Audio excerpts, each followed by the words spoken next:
Սիրելի քաղաքացիներ, ես դահլիճի այս հատվածի հետ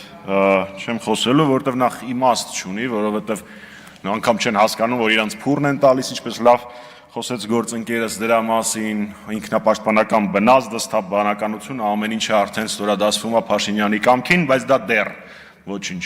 ձեզ էլ կազատագրենք։ Մի քանի բան, որի մասին քննարկվեց։ Առաջինը, պարոն Վարդանյան, այդ գրավադրման հետ կապված դրան համաձայնություն ձեր կառավարությունն է տվել։ 1, ինչով 2 անգամ ընդրում։ Երկրորդ, մինչ օրս վերջին շրջանում էլեկտրաէներգիան թանկացել է 4.8 քանի դրամով։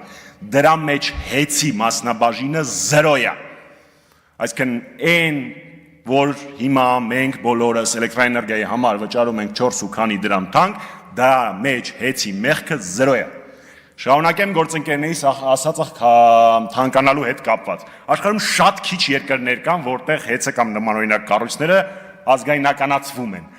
Բոլոր այդ տեղերում թանկացում է տեղի ունեցել։ Անխտիր,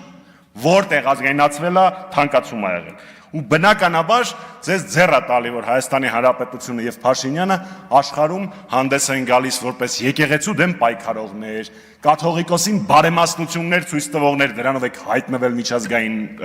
մամուլում, Էջմիածնի վրա հարձակվողներ, եկեղեցուն պաշտպանող Սամվել Կարապետյանին բանտարկողներ ու այսպես շարունակ։ Վերջում երկու միտք։ Միտք համար 1. Սիրելի քաղաքացիներ, նույնիսկ Facebook-ը համարում է, որ Նիկոլ Փաշինյանը իրավունք չունի լինել Facebook-յան օգտատեր ու բլոկում է իր գրածները։ Իսկ մենք իրան հանդուրժում ենք Հայաստանի Հանրապետության վարչապետի պաշտոնին։ Եվ երկրորդը, լավ հիշեք, Հայաստանի Հանրապետությունում կա մի բան, որը պետք է շտապ ազգայնացնել, դա վարչապետի աթոռն է։ Շնորհակալություն։ Հայաստան խմբակցության անունից ելույթ կունենա խմբակցության քարտուղար Արծվիկ Մինասյանը։